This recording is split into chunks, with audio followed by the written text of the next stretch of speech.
Namaste, everyone. A very warm welcome to all of you for this today's Monday evening. A very warm welcome to all of you for today's the Tuesday. Uh, Three series talks on the occasion of celebrating International Day of Yoga. On behalf of Indica and Indica Yoga, I welcome you all for this 3 days knowledge immersion session. Before we start the session, I invite you all to join for the prayer. Sit comfortably, relax the whole body.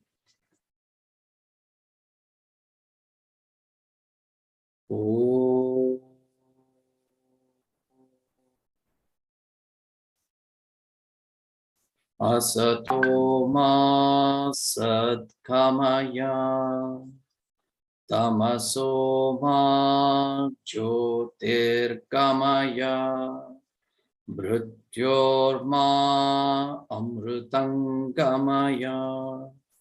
Om Shanti Shanti Shanti.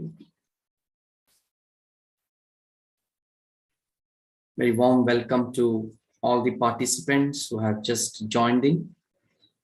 As you all know, Indica Yoga is a platform which offers curate various yoga programs online and offline.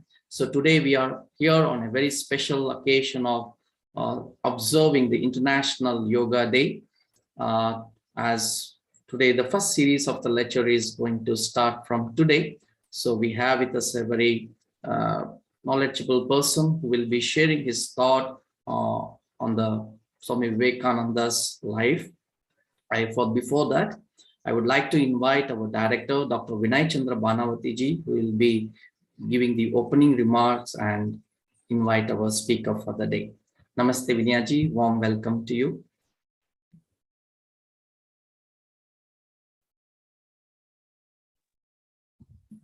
Namaste. Thank you, Datta Prasad.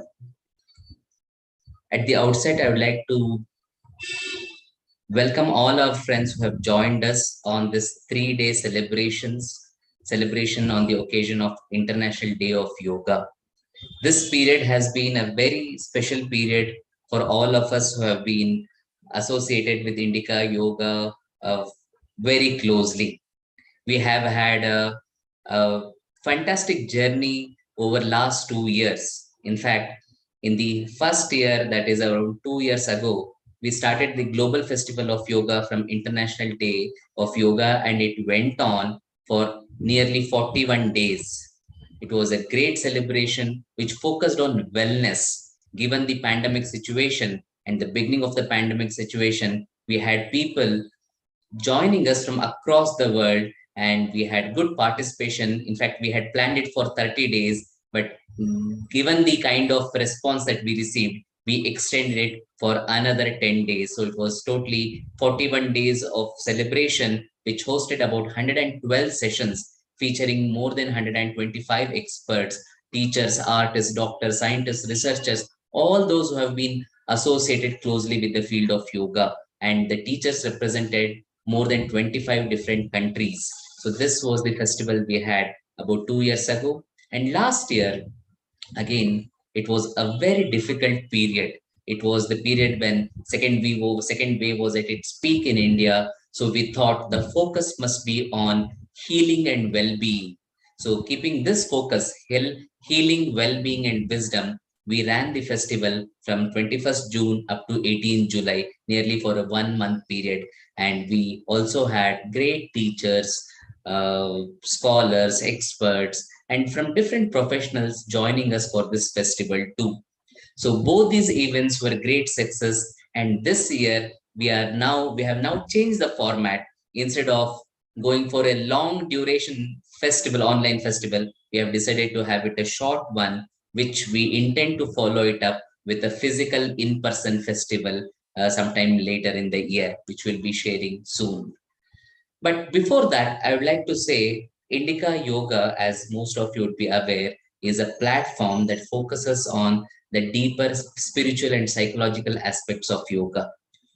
with this approach, we have come up as a platform which offers authentic, immersive, and transformative yoga experiences across the globe in the form of festivals, in the form of workshops, courses, programs, and many new offerings in the form of foundation courses and so on and so forth are being offered from Indica Yoga.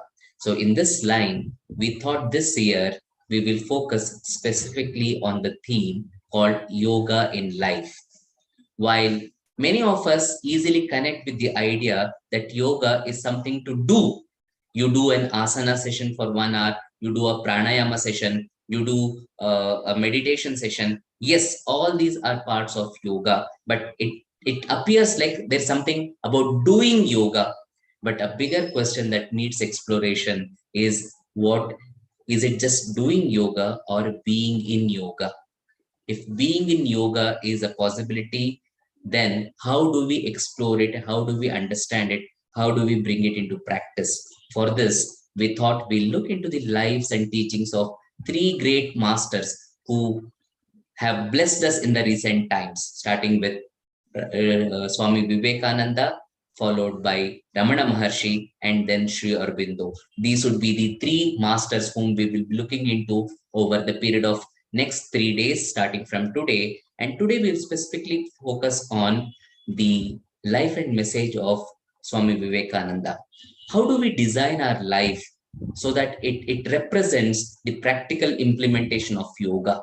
How do we be in yoga in the light of Sri Swami Vivekananda's teachings? So this will be the exploration for the day. And for this, we have really a friend, a guide who is immersed into the teachings of Swami Vivekananda. So I'm happy to welcome and introduce Sri Gokulmuthu Narayanaswamy ji. Gokulji, Swagatam. Maybe have you on the screen, please. Namaste. Namaste. Swagatam. Sri Gokulmuthu ji is a devotee and a volunteer of Ramakrishna Mutt for a long time. He's been conducting classes on Bhagavad Gita, Swami Vivekananda, spiritual life, leadership development, and life skills to students and professionals.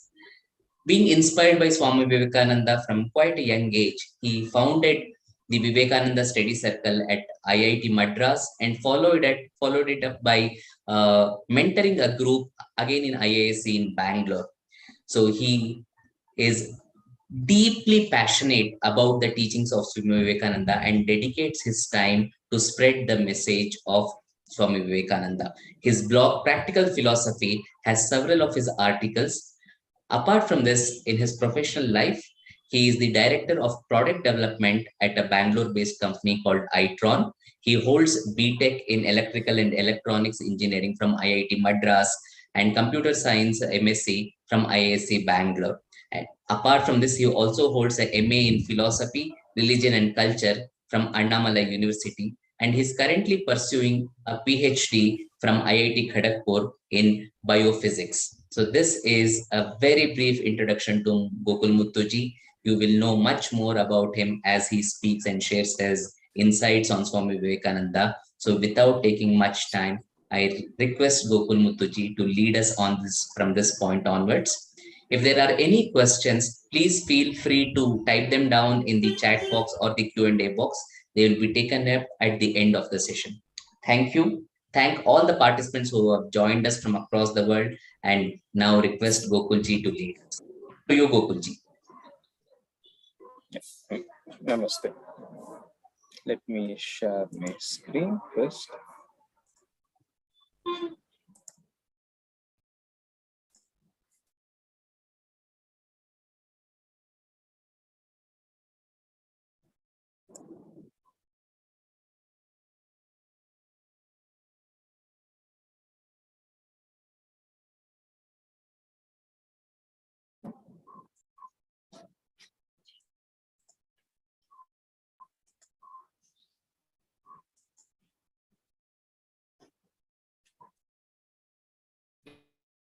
Can you please confirm you are able to see the screen?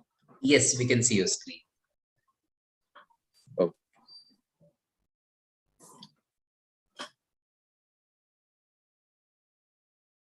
Om Ishvaro Gururaye Vyomavad Vyaptadehaya Dakshina Murtaye Namaha Namah Shri Yatirajaya Vivekananda Suraye Satchit Sukhaswarupaya Swamine Tapaharine.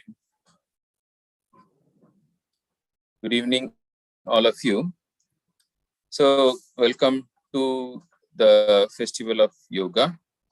Today is the International Day of Yoga, and it's a real pleasure to introduce some concepts, some messages from Swami Vivekananda's teachings to you. So the way I have organized this is I have collected a bunch of quotations from Swamiji's works, and we'll read it and then we'll discuss it. And all of these are in the complete works. So I have given the reference as CW for complete works and volume and page number. And a copy of this presentation you can find at my blog, practicalphilosophy.in, under the section e-library. So the PDF is already uploaded there under the same title. So you can access that offline. So looking at the topic, leading a life in yoga. Now, there are two things here. One is leading a life, and then there is life in yoga. So when you look at leading a life, I remember, so when I was in school or college, I think just entered college, my father once told me the difference between living and leading a life. So he said, animals live, human beings lead a life. There's a big difference there, right? So animals, they just live as they want, kao, pio, maja karo, and they don't really try to conduct their life in a deliberate, systematic manner. Whereas the mark of a human being is in leading a life, right? So a very deliberate practice. Now, given that, how do we lead our life? So here again, there is the next part of this title, Life in Yoga.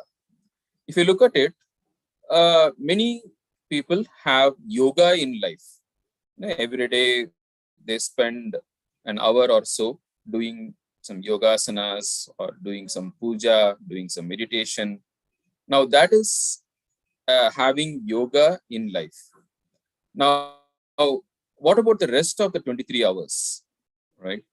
Now, you cannot have a life which is disconnected, right? So you cannot, and in fact, Swamiji himself in one of his lectures, he says, the difference between the Western way of religion and the Indian way of religion. So he says, like, a Western way of religion, you have, you go to a club, you go to a movie, you go to a temple, and in your hall, in your living room, you have, you have a British photo, you have some French painting, you have a Belgian vase, and you also have, some Indian cultural identity in the house. Now, if you have yoga just as one small part of life, that is yoga in life. Whereas here, what we are talking about is life in yoga, the entire life coordinated into a yoga. Now, this is exactly what Arjuna asks in the Bhagavad Gita in the 6th chapter, when Krishna explains all this meditation. Then Arjuna says the mind is like a wind, like it cannot be caught. It is very powerful. And Krishna says, yes, that is true. And he gives a solution for that. He says, you have to, the solution is Viveka and Abhyasa. So when we, what do you mean by that, right? Vairagya and Abhyasa. So now, if you live 23 hours in a day in a particular way of life, and then you expect just 1 hour a day you want to sit and meditate, it's not possible. Your mind will not cooperate. Now, to be able to meditate 1 hour a day, the rest of the 23 hours of the day should be a meditation conducive life. Unless your entire life is a life in yoga, your yoga sessions or your meditation sessions or your puja sessions will not be successful, right? So this is now we will see here how to do this in the light of the teachings of Swami Vivekananda. And of course, Swami Vivekananda's teachings are no different from the basic teachings of Vedanta, just that he, brought it to a modern language in a modern light, and they made it more applicable to the modern life. Otherwise, the foundation of everything that Swamiji taught is the Vedanta only. He did not teach anything different from what is there in Vedanta. Okay, so now going ahead, the first question is, what is the goal? What is the goal of life? So what are we trying to achieve, right? It is, Swami Vivekananda makes it very clearly in multiple places, sense happiness is not the goal of life. It's not the goal of humanity. That may be the goal for animals, right? But not for human beings. Wisdom, jnana, is the goal of all life. We find that man enjoys his intellect more than an animal enjoys its senses. And we see that man enjoys his spiritual nature even more than his rational nature. So the highest wisdom must be this spiritual knowledge. With this knowledge will come bliss. All these things of the world are but the shadows, the manifestations of the third or fourth degree of the real knowledge and bliss. So Swamiji is very clear, and when I say Swamiji is very clear, it just take it that the Veda, the Vedanta, Bhagavad Gita, they all, Patanjali Yoga Sutras, they all say the same. Okay, it's just that we are using Swamiji's quotations here so that we understand yoga in the light of Swami Vivekananda's teachings. So the sense pleasures, right? Those are animal pursuits, and a human pursuit, slightly higher, we can say, is secular knowledge, and a still higher pursuit is spiritual knowledge, right? So this is the gradation. And of course, even though we are all human beings, the body that we have is of an animal. We have an animal body, and we pursue the divine goals using this animal body as a means. Now, this doesn't restrict us, but we have to ensure that we don't restrict ourselves, we don't restrict our pursuits to only the animal nature. So if you look at the animal nature, like, right, you have, there's a beautiful Sanskrit shloka, right? Ahara, nidra, bhayam, maitunam cha, samanyam yetat, pashubir naranam. So ahara, nidra, bhaya, maituna, right? So food, sleep, right? Protection of the body, now procreation. These are all common to animals and human beings. Now, human beings are special because of their discriminative faculty called buddhi. Buddhiri tesham adhiko visheshaha, and buddhir vihina pashubir narana. So without that discriminative faculty, without having higher goals in life, that human being is no better than an animal. So this is the basic thing you should understand, that sense happiness is not the goal of humanity. A lot of people ask the question, why is there so much suffering in this world? So why is there suffering in this world? Now, there is a big assumption in that question that absence of suffering is the goal of life. Now, the question itself is wrong. Now, why is there suffering in this world is not a right question, because there is a wrong assumption that absence of suffering is a goal. No, absence of suffering is not the goal. Wisdom is the goal. And if you look at it from that point of view, this entire world is very, very clearly and perfectly tuned with the right mix of happiness and sorrow, success and failure, right? Sukha, dukkha, labha, labho, jaya, jaya, as Gita says. It has got a perfect mixture to give you jnana. So the entire world is there so that you understand the transience of this world, and you don't pursue sense happiness in this world because that is not the goal, but using this, you pursue wisdom.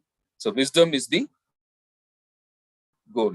So the main thing you need to pick up here is the spiritual knowledge is the goal. So now the next question comes, okay, what is this knowledge? What is the spiritual knowledge we are talking about? Now, here again, Swamiji's another quotation is here.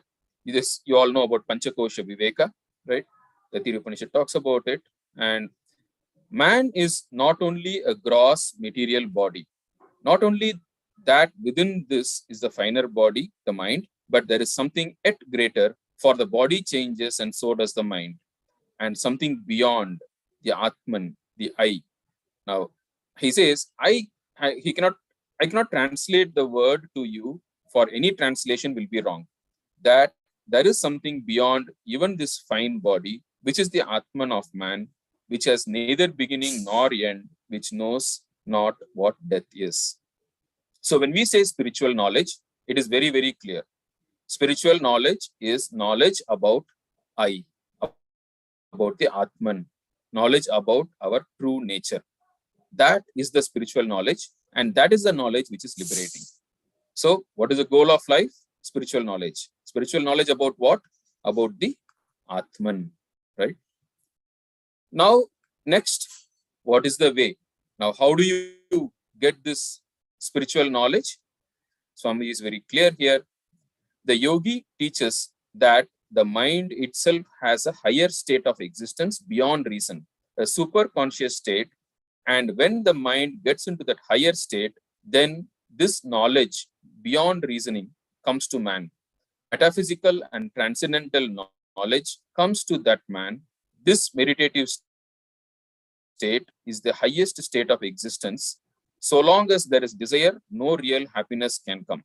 It is only the contemplative, witness-like study of objects that brings to us real enjoyment and happiness. The animal has its happiness in the senses, man in his intellect, and God in spiritual contemplation.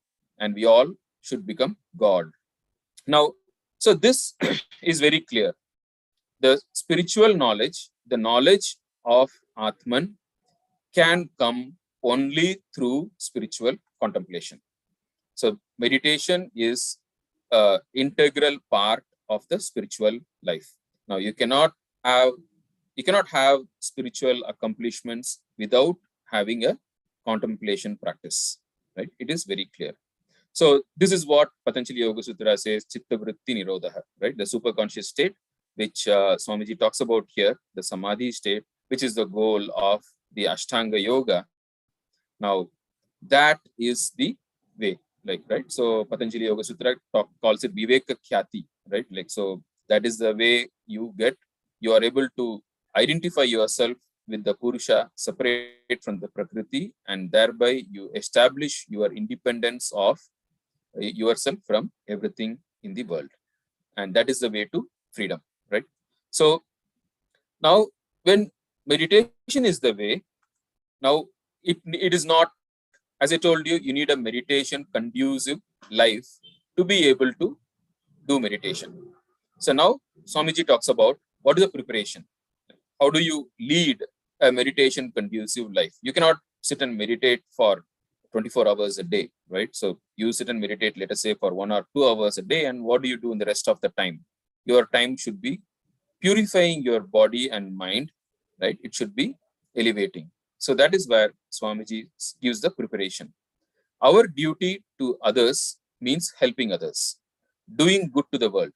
Why should we do good to the world? Apparently to help the world, but really to help ourselves. We should always try to help the world. That should be the highest motive in us. But if we consider well, we find that the world does not require our help at all. This world was not made that you or I should come and help it. The only help that we get is the only help is that we get moral exercise. Let us give up all this foolish talk of doing good to the world. It is not waiting for you or my help, your or my help. Yet we must work and constantly do good, because it is a blessing to ourselves. That is the only way we can become perfect. The world will go on with its happiness and misery through eternity.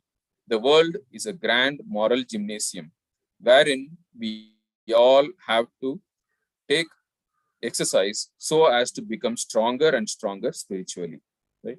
So the objective of doing social service, the objective of working in the world is that is the only way by which we can become better people, we become purer, right?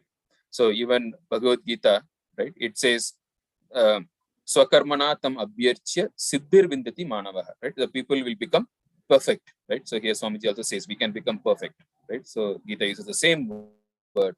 And also it says yajna dana tapas pavanani manishinaha, right? Gita says the objective of yajna dana tapas, which is basically helping others, is pavanani manishinaha, to when you become pure, right? And what is purity? Purity is freedom from desires. Freedom from desires is called mental purity. Gita 6 chapter 4 shloka tells in a very, very nice way, yada hi nendriyarteshu na karmashu anusajjate sarva sankalpa sannyasi yoga rodastadochyate, right? So the definition for purity of mind is absence of desires, right? Now that can be achieved by doing work, right? Arurukshor muneri yogam karma karanam uchyate. That is what Gita says, right? So karma is the karana, karma is the way to become a yogi, right? So that's exactly what Swamiji also says. And this world is a gymnasium. Like you work in this world, and by doing work in this world, your own limitations will get exposed to you. And with that exposure, you can work on it, and you will be able to fix yourself, fix all your problems, round all your corners, and you become a better person.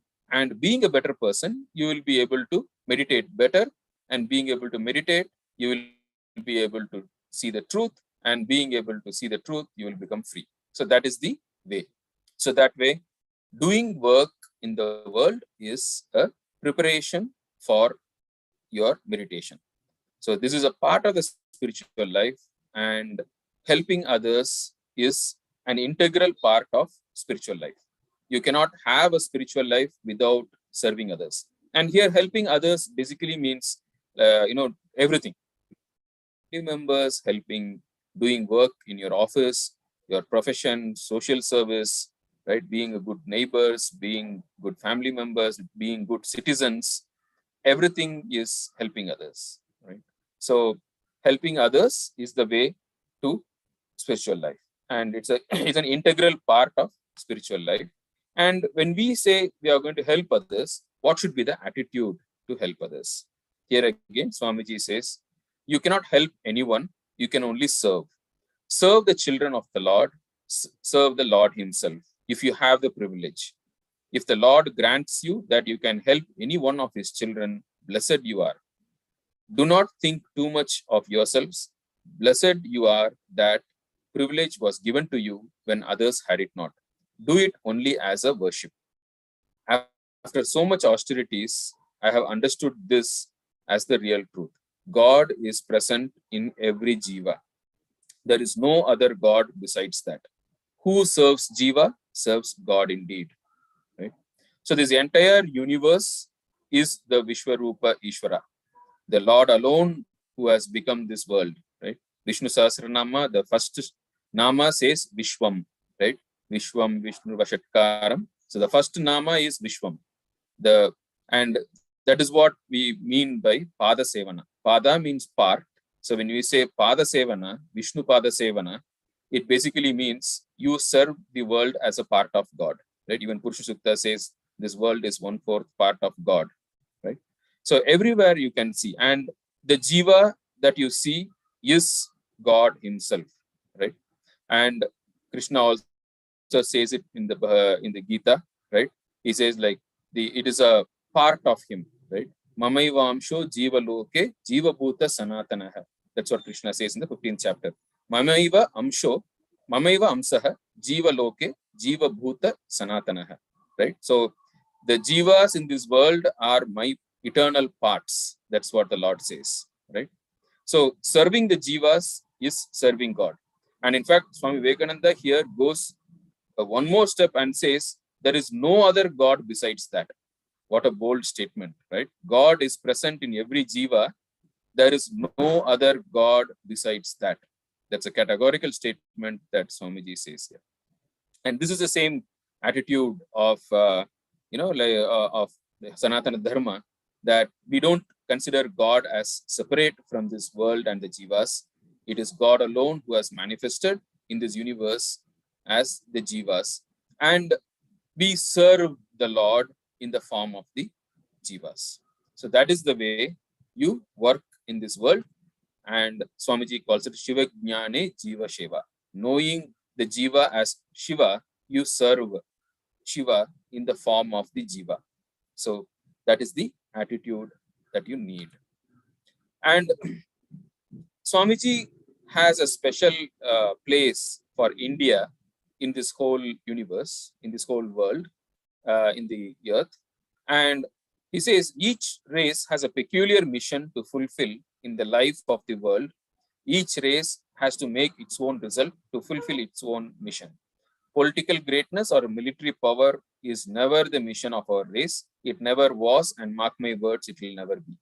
But there has been the other mission given to us, which is to conserve, to preserve, to accumulate, as it were, into a dynamo, all the spiritual energy of the race, and that concentrated energy is to pour forth in a deluge on the world whenever circumstances are propitious.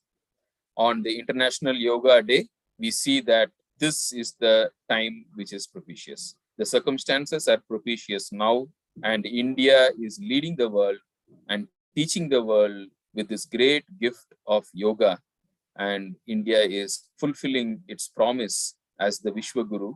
And it is all of us, it is our duty, it's the duty of all of us to take part in this grand mission of Swamiji and learn yoga with the right spirit and teach to the entire world, to all humanity, and establish India as the Vishwa Guru, which is the vision of Swamiji. And this is the last quotation almost. Yeah. And spirituality does not, you cannot have just spirituality alone without the culture to support it. So Swamiji says, it is culture that withstands shocks, not a simple mass of knowledge. You can put a mass of knowledge into the world, but that will not do it much help. There must come culture into the blood. We all know in modern times of nations which have masses of knowledge, but what of them? They are like tigers, they are like savages, because culture is not there. Knowledge is only skin deep, as civilization is, and a little scratch brings out the old savage. Such things happen. This is the danger. So what Swamiji says is, don't just provide knowledge. Just knowledge is not useful. You have to also provide culture. So when we say culture, it includes the spiritual practices, bhajans, chanting, Sanskrit, puja, right? Pilgrimage, dance, music, drama, like all forms of culture. And Swami Vivekananda himself was a great musician. He was a lead musician in Brahmo Samaj when he met Sri Ramakrishna. And he has composed so much of poetry in Bengali, Sanskrit, English, and a lot of Bengali and Sanskrit poetry. He himself has set it to music, and he has given it to us. So culture is one of the very, very fundamental things. And often, these days, the postmodernism, people have a fashion of saying, I'm spiritual but not religious. Now, that doesn't hold water. Being spiritual but not religious does not hold water. So that's exactly what 12th chapter Arjuna asks Krishna, can I be spiritual but not religious? Krishna says, yes, you can, but it is very difficult. And Krishna provides a very integral way of yoga, which includes culture and spirituality, and which can be practiced. Right? So importance of culture has to be emphasized, and all of us are inherit the great Indian culture, and it is all of our duty to protect, preserve, and make the culture flourish for the generations to come. So this is another thought which is important for us today. Now, practice. So religion does not lie in books, Swamiji used to tell very often, and it is practice which is needed. Each soul is potentially divine. The goal is to manifest this divinity within by controlling nature, external and internal. Do this either by work or worship or psychic control or philosophy, by one or more or all of these, and be free. This is the whole of religion. So the whole of religion is practice, right? That is exactly what Swamiji is emphasizing. It is not just knowing some, like some obscure philosophical concepts and being able to, chant from memory, or being able to, explain some texts. No, that is not religion. Religion is in practice, in everyday practice, right? That's what we saw Shiva, right? Serving people, sitting and doing meditation, right? So these are all is part of religion.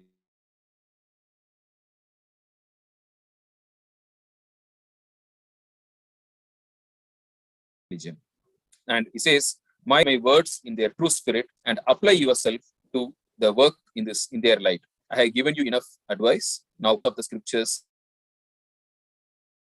and listening to me has been a success. So Swamiji puts a very bold and straightforward challenge to us. He says, okay, fine, like you have listened, I have given you enough advice and you have listened enough. Now, unless you go and sit and practice, nothing is going to work, right? So with this, I will summarize. So what we have been seeing so far, now this is Atmano Mokshartam Jagat Hitayacha. So this is the motto that Swamiji has coined for Ramakrishna Mission, and this motto very well applies to all of us. So this has two parts, Atmano Mokshartam and Jagat Hitayacha. That is what we have been discussing so far. So the goal of life is spiritual knowledge of oneself. So the Atma Jnana is the goal of life. That is the one which is going to free us. That's the one which is going to liberate us.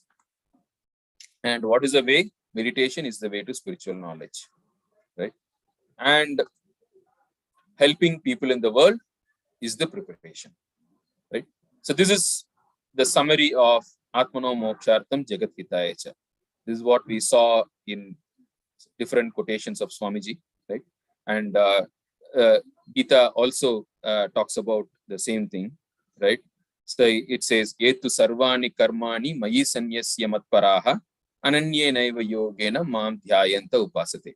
Right? So Etu sarvani karmani mayi sanyasya matparaha. So helping people in the world, seeing the people as jivas, which are part of the Lord himself, seeing Lord as the people, Lord as manifested as people and this world, do your duty, right? So, Etu sarvani karmani mayi sanyasya matparaha.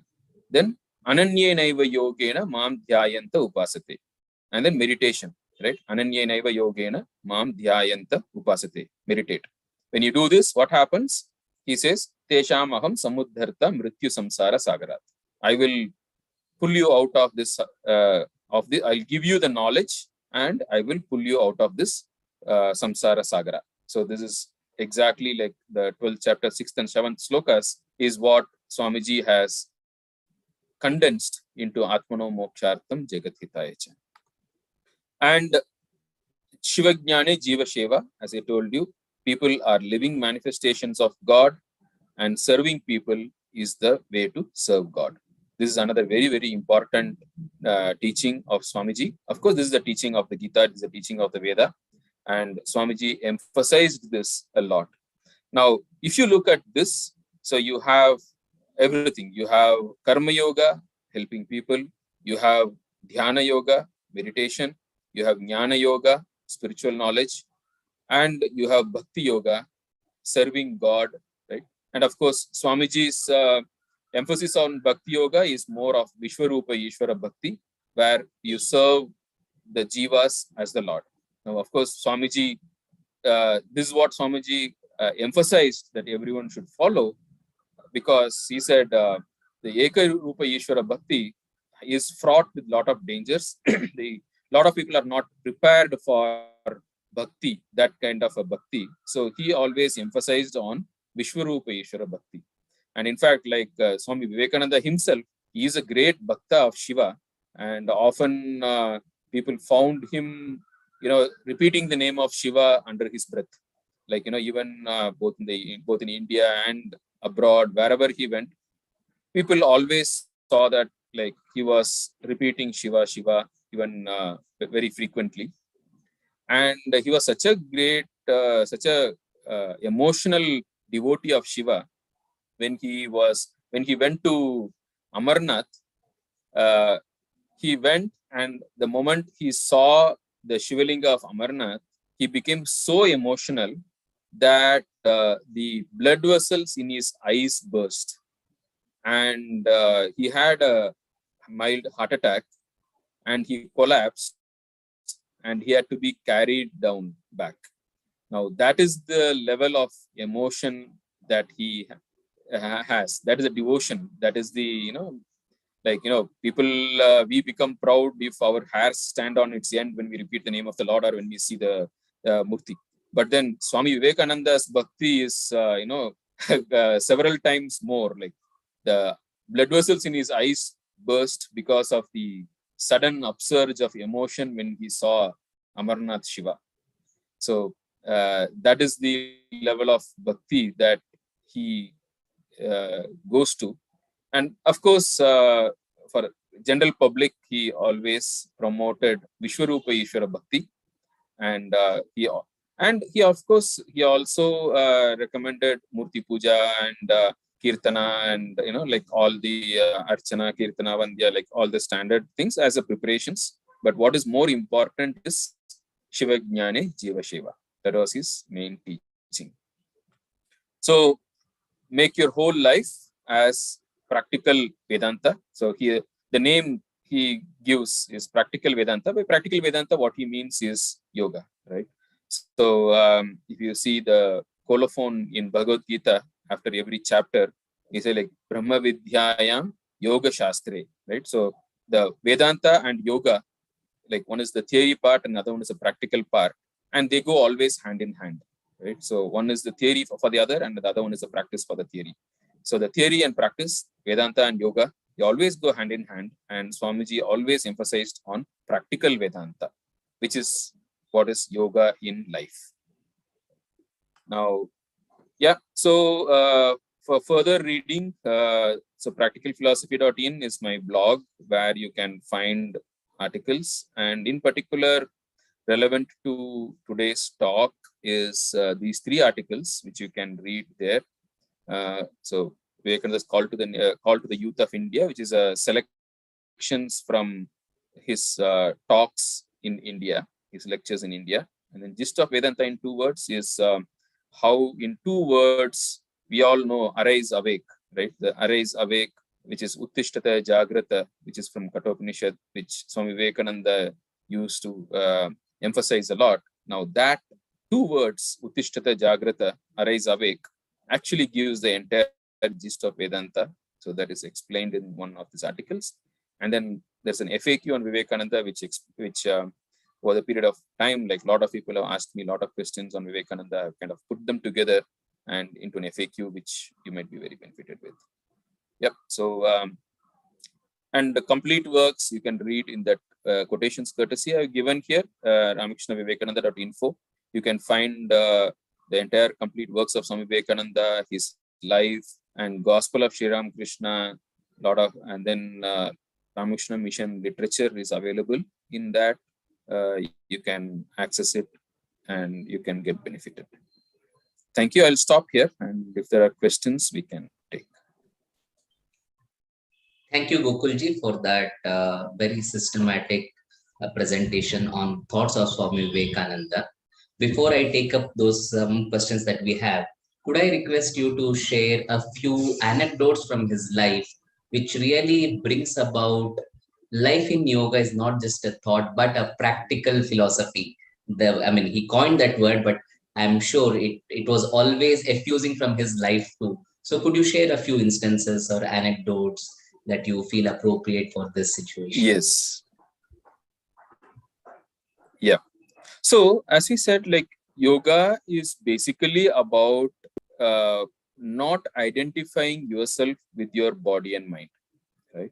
Now, a lot of people, ask this question like yogasanas, like what is, isn't it just exercise? Like, no, because yogasana uh, is something, because you work with your body, and that when you do yogasanas, it makes you forget that you are the body, because you work with your body as an object. So you develop a very deep understanding that I am not this body. Similarly, when you do meditation, when you observe the mind, you develop a very deep conviction that I am not this mind.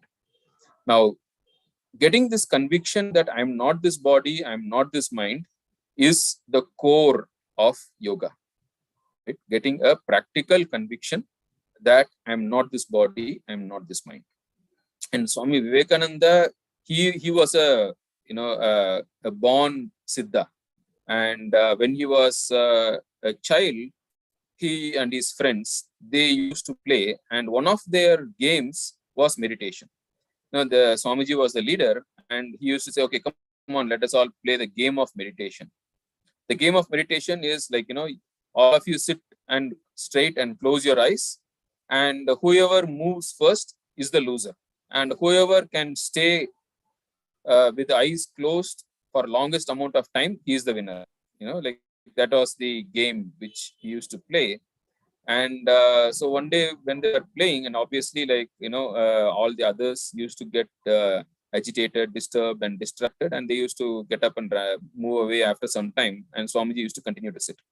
And one day when he was sitting, a snake crawled into the room, and it crawled over his body, and he was absolutely not aware of it. And these other boys, they ran out and then brought the other people in the house, and then they came, and by the time they came, the snake had slowly crept down, and it had gone away into its hole. They could only see the snake going out. And when they woke him up, and when they got he said he was absolutely unaware of this. Similarly, even once when Swamiji was in Dakshineshwar with his guru Sri Ramakrishna, he used to sit in the bank of Ganga and meditate. And Swamiji, he was a person of a fair complexion. And once, while he was sitting in the bank of the Ganga and meditating, one of his Guru Bhais, brother disciples, they saw him at a distance, and they saw that like either Swamiji appeared very dark, or maybe he has covered himself with a blanket.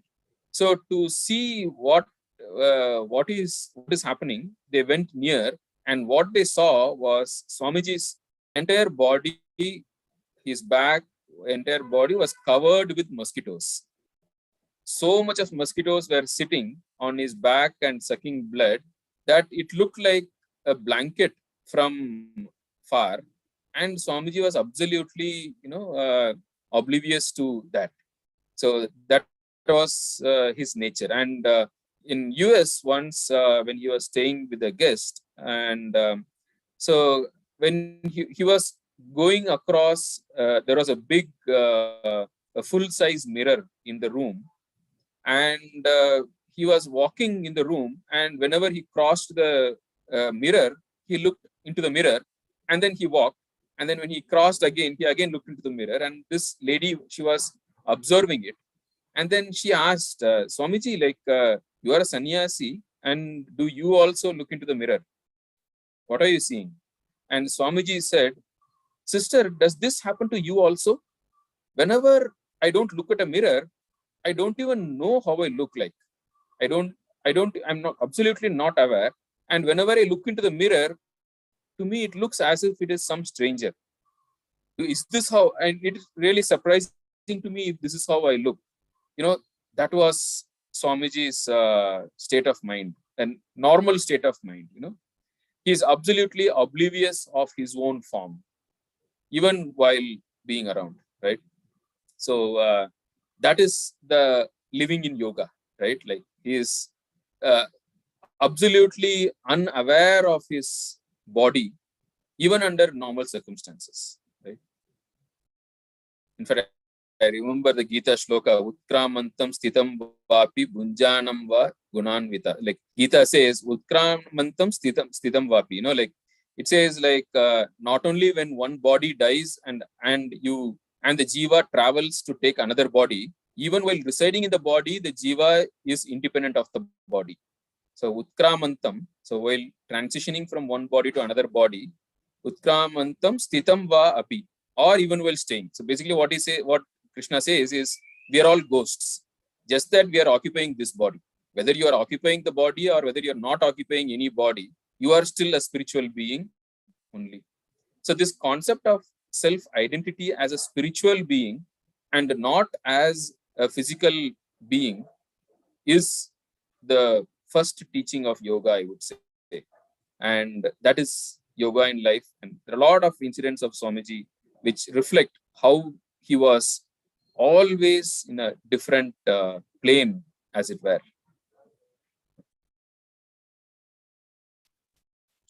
Thank you, Gokulji, for bringing out those instances from Swami Vivekananda's life, which actually highlights the proximity of his teaching and his practice. I think we all get inspired only when these two are aligned, the teaching and the practice. If it were not to be so, then I don't think we would continue to be so inspired by people like Swami Vivekananda. Going on further, of all the other contributions, I find his contribution especially bringing or aligning all the four yogas together and giving them a right place. I mean, and actually presenting them as each one is effective in leading an individual towards freedom. I think this is a sort of a seminal contribution that he brought out at that point of time, which you were also referring to. Could I request you to elaborate it a little further as to how these four paths, which are seemingly different, yet can lead us to that same point? Yes. So, see, when we say the four paths, so Swamiji talks about Karma Yoga, Raja Yoga. Raja Yoga is same thing as Patanjali Yoga Sutras. Okay, Karma Yoga, Raja Yoga, Bhakti Yoga, and Jnana Yoga. Now, there are multiple ways to explain or categorize these four yogas. Now, I'll give you a few, then you will be able to figure out how very logical this is. Right? So one thing is, if you look at a human being, we have multiple faculties. We have the faculty of working, we have the faculty of thinking, we have the faculty of feeling, right? And we have the faculty of willing, right? So what Swamiji says is, depending on the individual, each person would be strong in one of these faculties. And whichever faculty a person is stronger, he can pick up that, and using that, he can build up strength over strength. And eventually the others also will come, right? So ultimately, you will reach the same goal by starting with whichever faculty you have, right? So you have, so what we call as the, the head, heart, and hand, right? So the head is the Jnana Yoga, heart is Bhakti Yoga, hand is Karma Yoga, and the willpower, like sitting and being able to sit and meditate, and right, that is Raja Yoga or Dhyana Yoga. Another way to look at this four yogas is to look at from the Vedanta point of view. Like if you see Ramanuja's Ishtadvaita, and of course this is fundamental concept of Vedanta, you have Jiva, Jagat, Ishvara, right? So you have Jiva, Jagat, Ishvara, three main components. And the knowledge about the Jiva, if that is where you focus on, then that becomes Raja Yoga or Dhyana Yoga, where you try to figure out, okay, what is the Jiva? Who is this, like individual, the mind, like the willpower, the emotion, the intellect, like you work upon who is this individual, right? So there is a Jiva. And if you work on Jagat, what is this world? How does this world work? What if I do, what will I get? What is this law of karma, right? How does this world work? What are the laws under which this world work? And then based on that, you design your sadhana based on the Jagat. Now that becomes Karma Yoga. And the third is Ishvara. Who is God? What is his relationship to me? what is this relationship to the world? What is this relationship to the jivas? Now, if you work on Ishvara, then that becomes Bhakti Yoga. And all these things become stepping stone ultimately to know your own true nature, which is Jnana Yoga. So that is another way of looking at the 4 yogas as Jiva, Jagat, Ishvara. And so even in Bhagavad Gita, like as we saw, like it always emphasizes on these 4 yogas, right? So the way, another way to look at the 4 yogas is, if you look at the human being, right, we have security consciousness, we have pleasure seeking, and then beyond these 2, right, we want to know what things are, right? Like, so these also land up in the 4 yogas. So getting over security consciousness is the goal of Karma Yoga, and getting over seeking pleasure in sense objects, that becomes the goal of Raja Yoga or Dhyana Yoga. And once you have these, then you do complete surrender, and their Bhakti and Jnana together, they are both the same, right? And the Saguna Ishvara Jnana is Bhakti, Nirguna Ishvara Jnana is Jnana Yoga. So, and you get there. And this is another way of explaining the 4 yogas. So there are multiple ways. And Swami Vivekananda, so there are, here I would like to point out, there are 2 schools of thought. One school of thought is you should always take up first Karma Yoga, and then based on Karma Yoga, you graduate to be able to do meditation. Then you go to Dhyana Yoga or Upasana Yoga or Raja Yoga, like different names for the same, right? Which is basically the Ashtanga Yoga. Now you go for meditation, and then when you are become sufficiently advanced in meditation, that is when you do the Shastra Vichara, Shravana, Manana, Nididhyasana, and you gain the knowledge of the Atman, and then you have Bhakti as a parallel path, where you say, okay, you do Karma Yoga as offering everything as gifts to the Lord and taking everything as gifts from the Lord, and meditation, when you do meditate on the Lord. And when it comes to Jnana Yoga also, like you take the help of the Lord and blessings of the Lord to know the Saguna Ishvara and then Nirguna Ishvara. So that way Bhakti becomes a parallel path. So this way the 4 yogas form a graded path. This is one school of thought, that every yoga has its own adhikaratva. Like, so unless you are an adhikari, you cannot take up the other one. Whereas Swamiji takes a slightly different approach here. His approach, as we saw in the quotation, is use one or more and become free, right? So he kind of almost puts everything on the same pedestal. Now, there are various reasons for that. One is, when we say there is different yogas have got the different, you have to be an adhikari. Who is to decide whether you are an adhikari or not? Right? So those possibly they were possible during olden times when Gurukula system, and the Guru knew the disciples very closely enough to guide and to say which one is the right path for you when, and then help you and handhold you. Now, what Swamiji says is, depending on your, he doesn't contradict the traditional approach, but what he says is, depending on your own spiritual development, a different kind of yoga might appeal to you naturally. So he says, let us, cast the knowledge wide, let everyone have access to the knowledge, and automatically people will go and pick up and latch on to the right yoga, which is the best at that time for their spiritual development.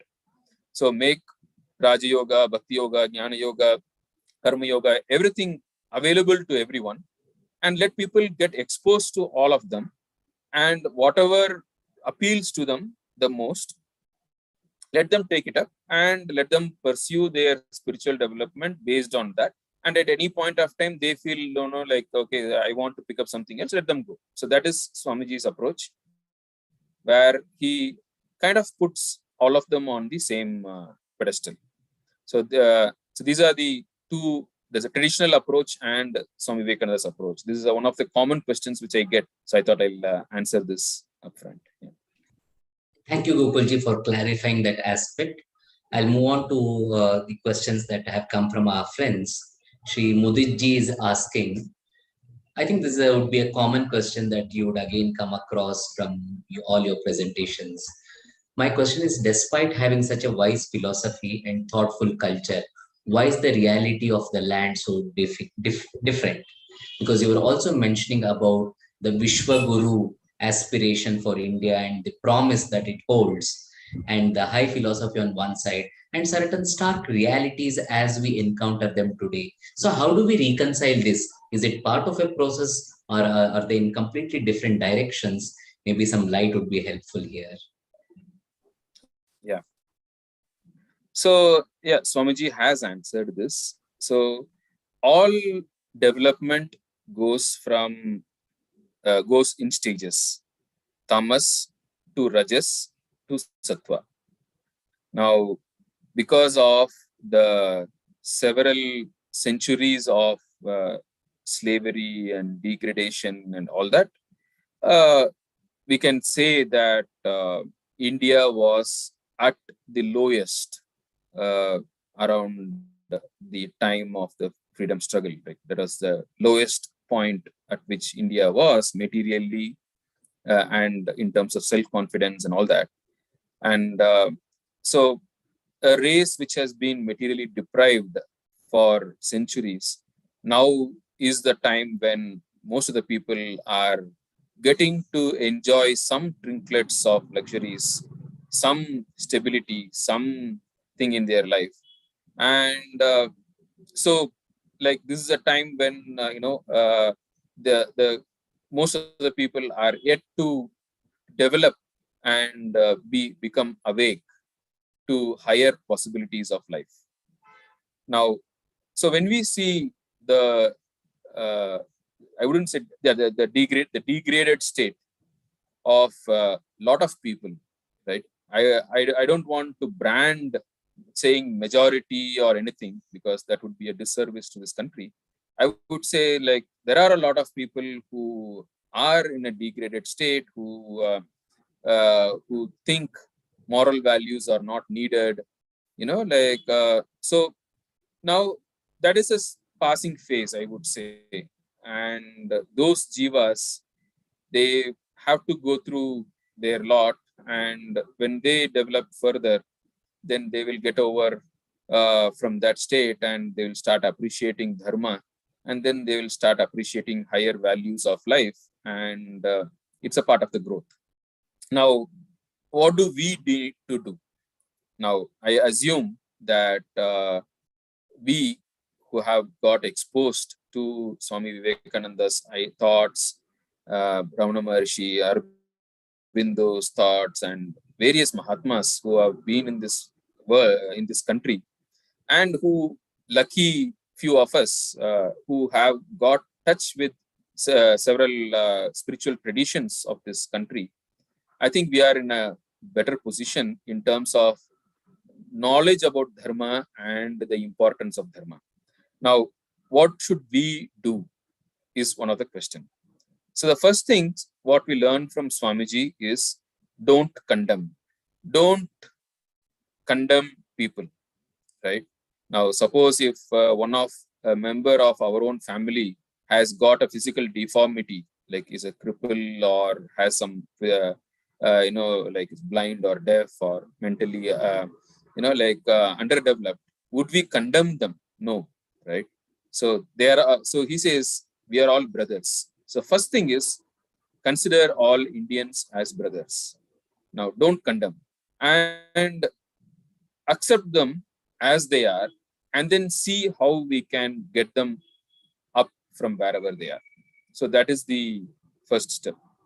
First step is feel for them as brothers, and don't condemn them, and see how you can positively contribute to them.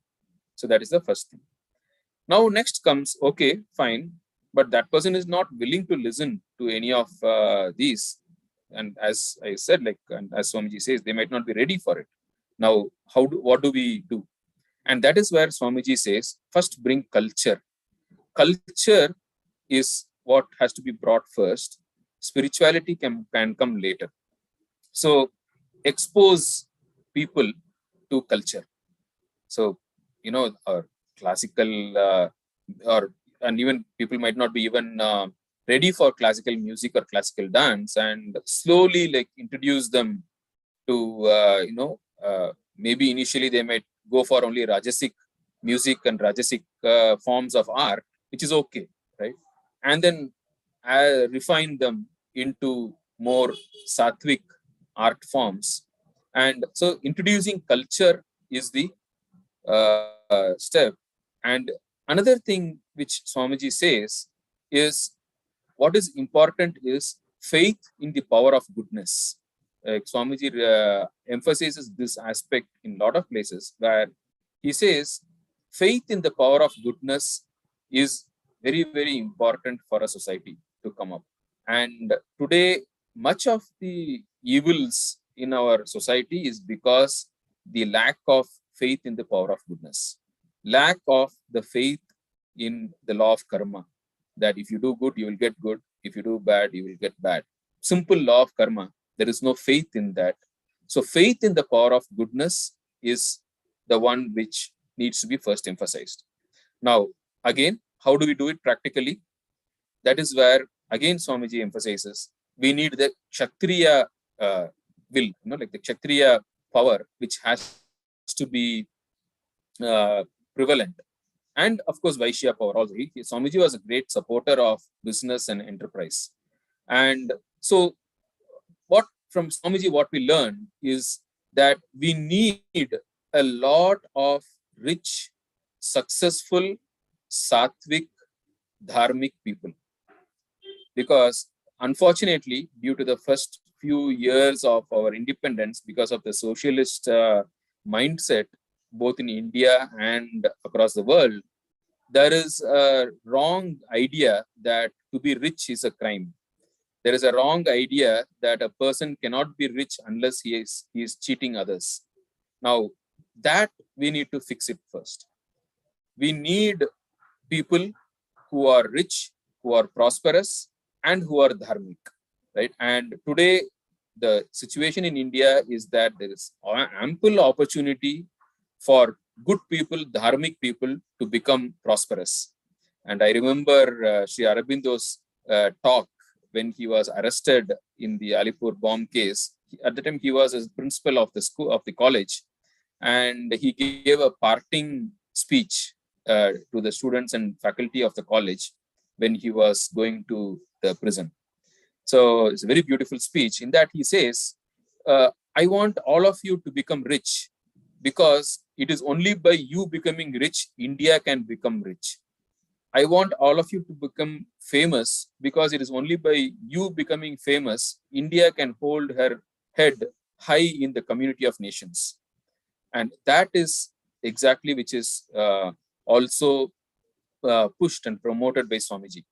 He was very appreciative of the great kings like the Maharaja of Mysore, who did a lot of good thing to the people. And he was a great friend of a lot of benevolent Maharajas in India during that time, because he saw that these people are the leading lights of India. And so we need such people. And I think all of us have to put our role in that. So the idea is become rich, become famous in a dharmic way with patriotism, so that India can become rich, so that Indian people can become rich, so that India can become famous, India can become proud of its achievements, because achievement of any nation is by the achievement of the people only. So this is what we need to tell the common man today. Spirituality will come. It will come later. No problem. But what we need is dharma first. Moksha will come after that. Dharma. And we need a lot of people who become rich, prosperous, famous in a dharmic way. And that will elevate the masses and prepare them to pursue other higher pursuits. And culture. We need to propagate the grand Indian culture which we have. So these are the two things which are needed to today, right? To bring this country out of the tamas that it is in. Thank you, Gokulji, for highlighting this whole process of movement from tamas to rajas to sattva. Because when we don't have the larger perspective in front of us, looking at the limited phases, we tend to get a little restless and agitated for all the good reasons and right reasons. Therefore, to have this larger perspective is extremely helpful. And the point that you made, that the belief in the goodness, I think that is a really a good point to always remind ourselves.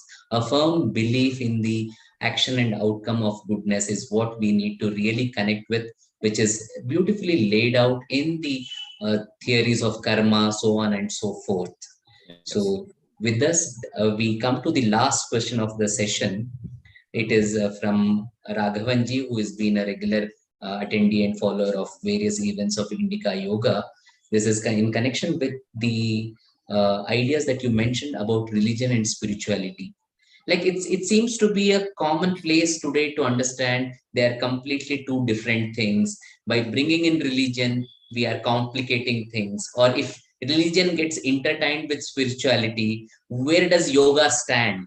Then is yoga also religious, as though religious is something bad? So these are some of the questions that most of our friends do carry. So how would you like to share your thoughts on that? So when we say religion, we mean culture. Okay. So spirituality is the core. It's the kernel. That the word Swami Vivekananda uses the word kernel. The spirituality is the kernel, the core, and religion is the covering. And the bare kernel, it is susceptible to various destructive powers of nature, right? Like if you have a seed, right? A seed needs the kernel of the seed, the sprout of the seed needs the cotyledons, as we call, right? Like for its nourishment and also for its protection. Now, spirituality is the core and religion is the cover. So Swami Vivekananda calls it, also says, refers to the way Vedas are organized as Shruti, and we have the cultural aspects, which is the Smriti. The Shruti is the spirituality and the Smriti is the religion. Now, the religion part has to change over a period of time. It cannot be frozen because people, customs, society, everything changes from place to place and also from time to time. Now that is the religious aspect, which has to change. The cultural aspect has to change.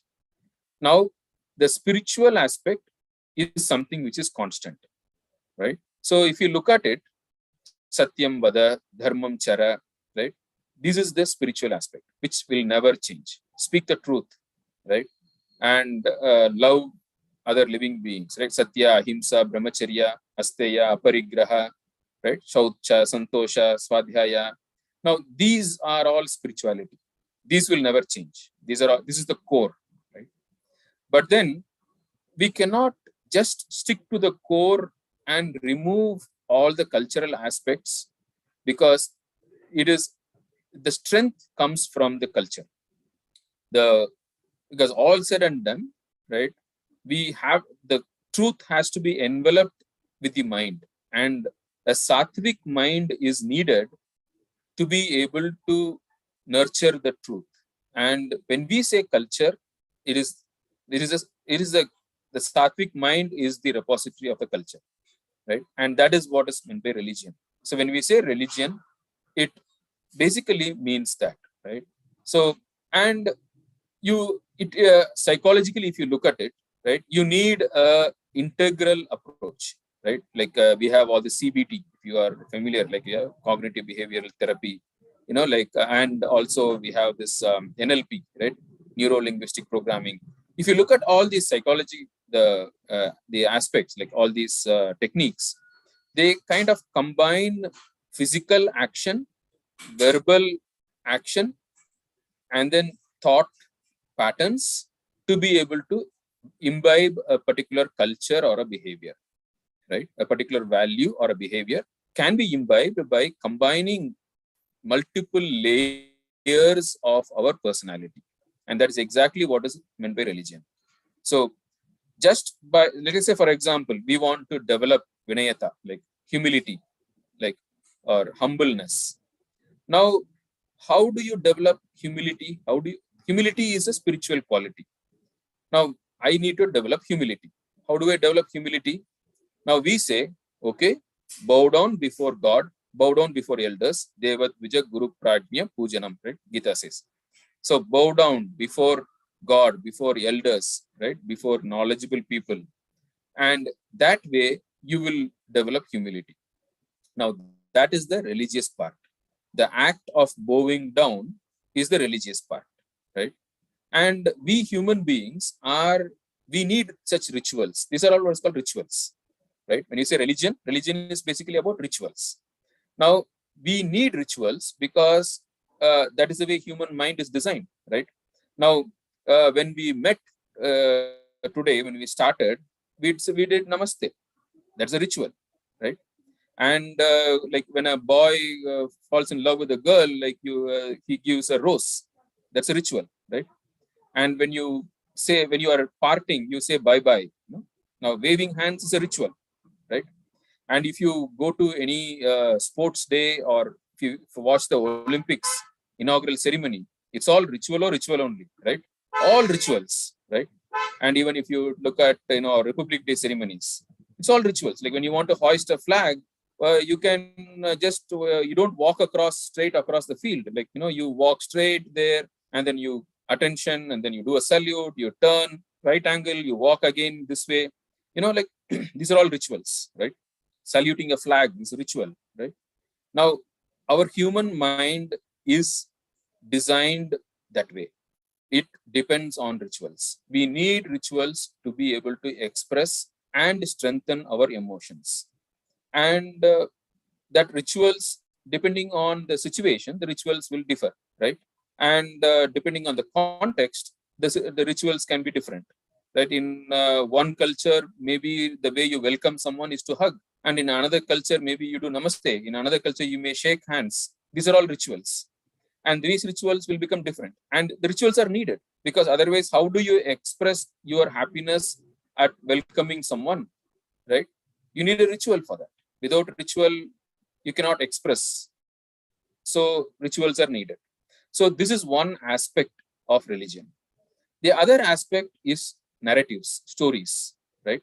So all the abstruse concepts, we want to be able to put it in stories.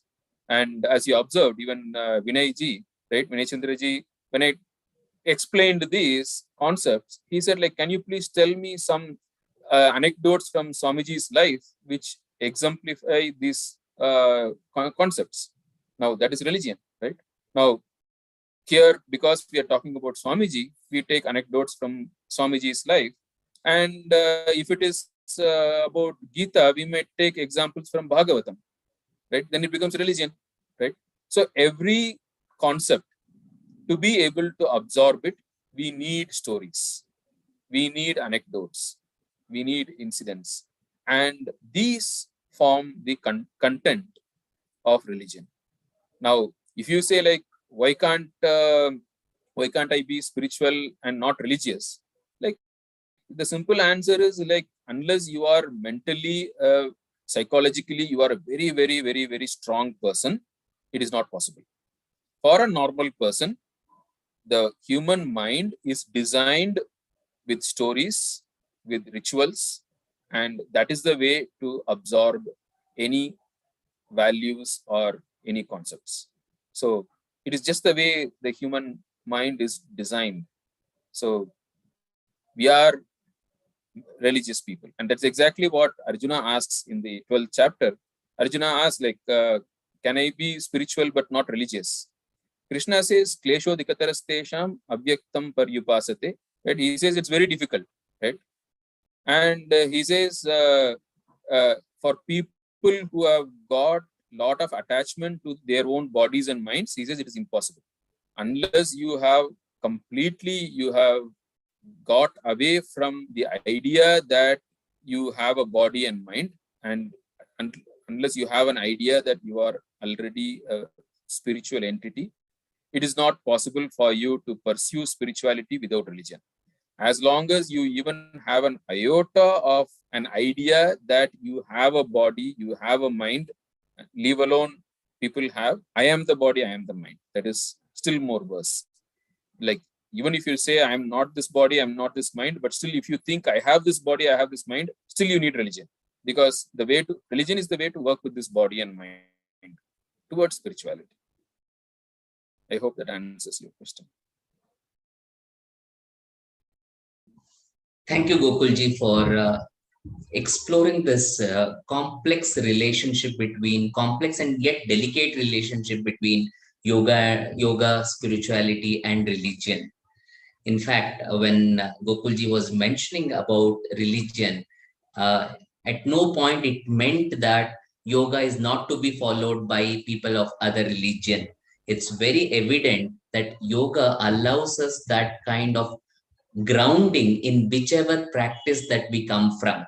But in terms of honoring the tradition, it of course is connected very closely with Sanatana Dharma. It emanates from Sanatana Dharma. It is in fact that Sanatana Dharma that gives us that kind of open architecture wherein practices like yoga can evolve. So this was the gist of Gokulji's presentation here. Thank you very much, Gokulji. I would also like to mention about the upcoming course that you're offering on Indica courses, that is on the life and works of Swami Vivekananda, starting from September onwards. It would be an online course. Those who would be interested to explore further into the life of Swami Vivekananda, this would be a wonderful opportunity. Maybe you want to share a line or two about the upcoming program, Gokulji? Yeah. So myself and one of my group guys, Ravi Trivedi. So we are offering this course on the life and teachings of Swami Vivekananda. So the contents would be, we'll briefly go through his life and a brief introduction to Vedanta, and then the practical aspects of Vedanta in the form of a very deep study of the 4 yogas: Bhakti Yoga, Jnana Yoga, Karma Yoga, and Raja Yoga. And also we will explore on how to bring it in life, like how to design, daily practices. Because of course, each of us will have to have a custom-made daily routine, and how to design a custom daily routine for yourself, depending on your temperament, so that you can take this and continue to follow it in life. So that is the content we are planning. Wonderful. I'm sure those who have had the taste of the session here, it was just like an appetizer. So for the main course, you would have to really enroll for the upcoming course, which starts in September. For more details about it, you can log on to indica.courses, where you have details of various courses that are being offered. Before we bring this session to an end, I'd also like to present a couple of events that follow. So tomorrow we have at the same time a lecture of the same series, Life in Yoga, which will be focusing on the life and work of Ramana Maharshi. This session will be led by Swami Chidanandji. Swami Chidanandji hails from Chinmaya tradition, but is well versed with Chinmaya, the thought of Chinmaya, J. Krishnamurti, and Ramana Maharshi. He combines wisdom from all these 3 sources and he presents. And tomorrow he will be focusing on the what does it mean to lead a life in yoga according to Sri Ramana Maharshi. So that would be the approach for tomorrow. And day after tomorrow, in the same series, we would be focusing on one of the most prominent statements of Sri Aurobindo, where he says, all life is yoga. What does he mean by it?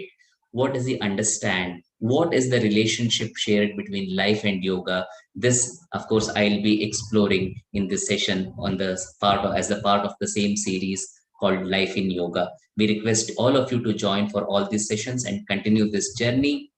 And one more announcement that we would like to really share with all our friends is that we are now focusing more on immersive experiential programs, and therefore we are focusing on residential programs. The next program that we would be offering in a short while would be a 10-day yoga foundation course for anyone who intends to deepen his or her understanding of yoga in its authenticity, in its completeness, in its integral perspective. We are offering a 10-day foundation course in yoga in Bangalore at Indica Ritambhara Center.